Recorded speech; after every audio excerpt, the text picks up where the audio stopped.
Blockfesters. I need to stop doing these intros. Tresean Gore versus Marco Tulio. Let me stop wasting time. So, this is another one. When a couple of weeks ago, that's one of the things that I mentioned about my strategy was how inconsistent it was because I remember if you were watching my breakdowns for UFC Mexico or something like that, when I was breaking down the fight between Ronaldo Rodriguez, the fight between Ronaldo Rodriguez and Kevin Bojas, when I was breaking down that fight, I was like, I don't agree with this particular pick, to be honest, but my strategy picked Kevin Bojas, and that's the only reason I went with Kevin Bojas. And he actually ended up winning and winning decisively, right? This is one of the fights where I'm like, I don't agree with this particular approach. Ricardo Tulio.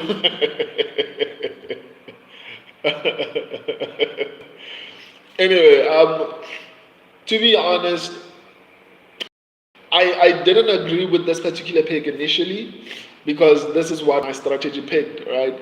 And I've been saying multiple times that I'm testing out something new, and I'm not gonna just abandon it on a couple of cards, right? But I'm thinking of mixing up my old and even the new and just finding a balance. So back to this particular fight. My subscribers went with Tulio, I went with Gore, right? Even though I don't fully agree with this particular pick, because like I said, at the UFC Mexico, I didn't want to pick Kevin Bojas. The strategy picked Kevin Bojas, and he won dominantly, right? So for me personally, I'm in that situation again where I don't agree with the pick of my strategy. The last time I didn't agree with it, the other guy actually won dominantly, despite the fact that the vast majority of people were picking the other guy, Ronaldo Rodriguez. So, but after looking at the fight a little bit more, I mean, Tresean Gore is on a two-fight winning streak. He's only lost two fights. I know he hasn't had that much experience. I think his UFC, or rather his record in general, I think he's had like seven fights. So he is more or less a less hyped up, what do you call him, Bo Nickel. Speaking of Bo Nickel, at some point, what do you call him? Tresean Gore was supposed to be fighting Bo Nickel, and which showed in his previous fight when he was fighting. Who's this guy? Maybe I'm wrong. You guys can correct me. The guy who's dating Mackenzie Dern.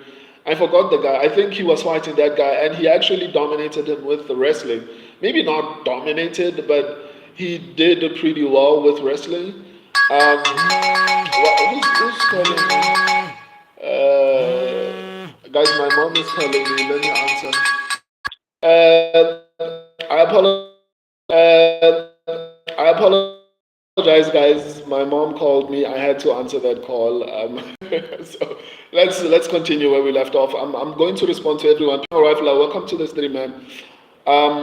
So as I was saying, what do you call him? The guy, Tresean Gore performed exceptionally well against the guy who's dating Mackenzie Dern. I think his name also has Tulio somewhere in it. I don't know. I don't know. I'm sorry if this sounds a bit weird, but the point I'm trying to make is Tresean Gore has been improving. I think a lot of people are being too hard on Tresean Gore, mainly because the guy hasn't had that many fights in his career entirely, right? And I feel like the UFC is going to try and build him properly. I think his preparation for Bo Nickel might have helped him improve his wrestling abilities, and which I think is going to be an important factor in this particular fight because when it comes to wrestling, to be honest, I don't even think it's gonna be competitive. I guess we'll see. I haven't seen Tulio's takedown defense yet. And this is the mistake that a lot of people made with what do you call him? Peyton Talbot. A lot of us, including myself, a lot of us, but even leading up to that fight of Peyton Talbot, I actually criticized that aspect of his game, and I was like, I haven't seen anyone challenge Peyton Talbot's grappling abilities or his takedown defense and how good it is. And this is the same situation, in all honesty. I feel like Tulio's takedown defense has not been properly tested, especially by someone who can properly grapple, which I feel like Tresean Gore can grapple. And in this particular situation, I think if anyone is going to get the submission, it's going to be Tresean Gore. If anyone, I don't remember him fighting. Okay, I'll come to that. Okay, let me just. What was Tresean Gore's last fight? Actually, you know what, guys? Let me not speculate. Let me just go into Tresean Gore's last couple of fights. I'll continue breaking down the. I'll continue breaking down the fights. I just want to check his previous opponents so that I'm not here speculating. Let's see.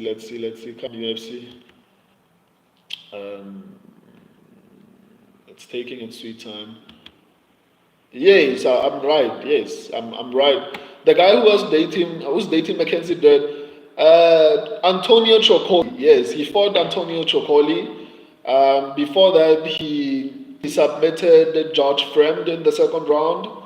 He submitted, yeah, Tresean Gore submitted Antonio Chocoli in the first round, 1 minute and 23 seconds in the first round last year, November 10th, 2024. And then he then or rather, before then, he submitted Josh Fremd in the second round. I think I don't know if I'm reading these times properly. I think there was 49 seconds left, or in the first 49 seconds of the round. I don't know, but they've written 49 seconds, so take that as you will. Unfortunately, before that, he lost to Cody Brandage, right? But in all honesty, we're talking about a Brandage who gave Bo Nickal problems. And like I was saying, guys, people need to relax a little bit on Tresean Gore. This guy has 7 fights in the UFC, right? So, not just in the UFC, in general, in his career in general. So, I don't feel like it's too bad to be losing to Cody Brandage, even though it's terrible. But the same Cody Brandage went on to actually give Bo Nickal a hard time. And Cody Brandage just won a fight recently.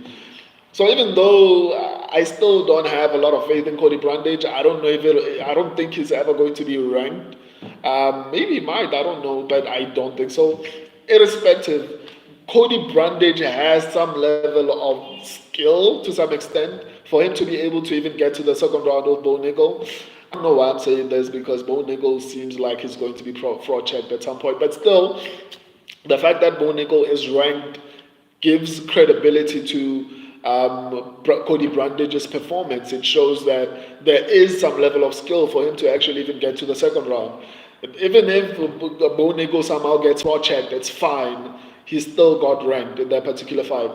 And then after losing to Bo Nickal, Tresean Gore went on to submit Josh Fremd in 2 rounds, then submitted Antonio Chocoli, who's supposedly an incredible grappler according to most people. Apparently, what do you call him? Apparently, Antonio Chocoli is supposed to be this amazing grappler.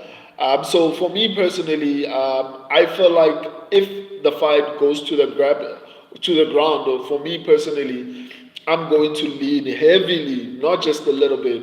I'm leaning heavily towards Tresean Gore. The only concern I have is that I feel like also Tulio has some level of a grappling ability. He's gotten a couple of takedowns, not as good as Tresean Gore, but I haven't seen his takedown defense be tested. So that's one of the things I'm really worried about, because he might have good takedown defense. So I guess it's something that we're going to have to wait and see. But if it goes to the ground, I'm going to heavily favor what do you call him, Marco Tulio.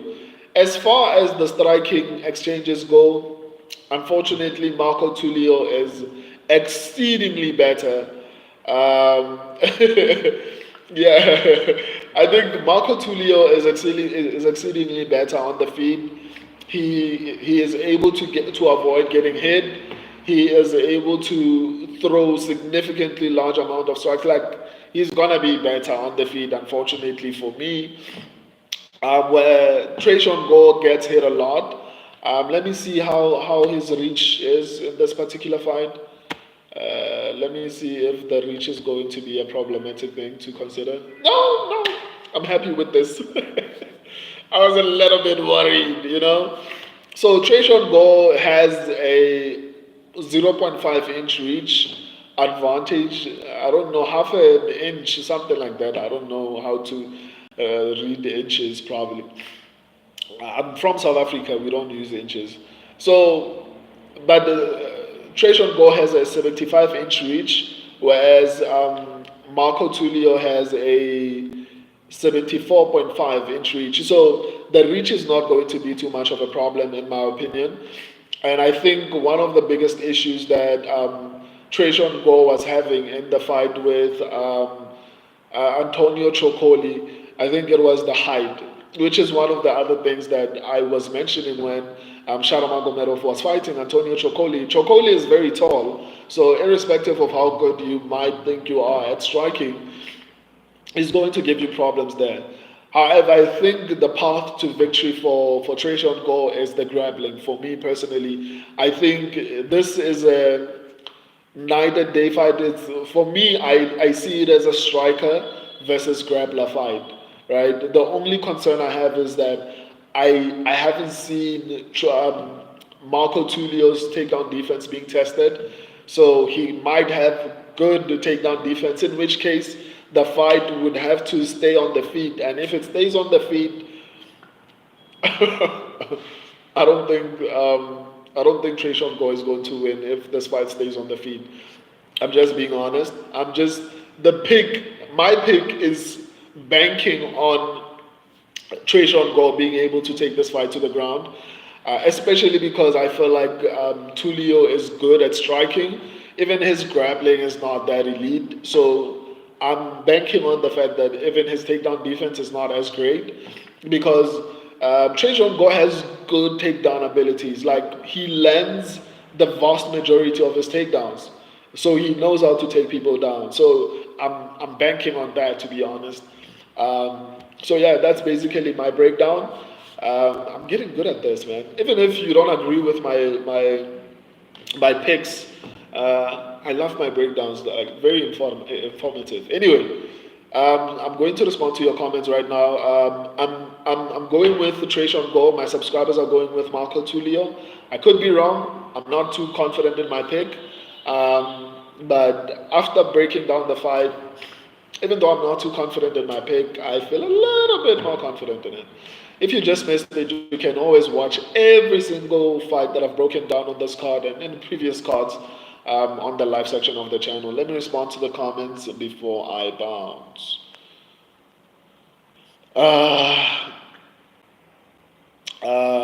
Penal Rifler God just spams overhands and shitty takedowns. Tulio slips him. Penal Rifler Brandage knocked him out in the first round. Okay, I can respect that, Penal Rifler. Twizy Rich, the guy dating Mackenzie Dern, I don't remember. I think I addressed that. La la lava. Voltage, what are you saying? Chichi chicken. Voltage, what's happening? Yeah, it was his last fight. LOL, I'm just joking. Oh, I thought maybe you actually didn't remember Voltage. Steve's lava chickens. Yeah, it's tasty as hell. Oh, are you making a promotion? Cheesy Rich, Prime, Cody Brandage. People forget, man. I mean, it sounds like a lot of people are trashing the pick. But like I said, I don't expect anyone to agree with what I'm saying.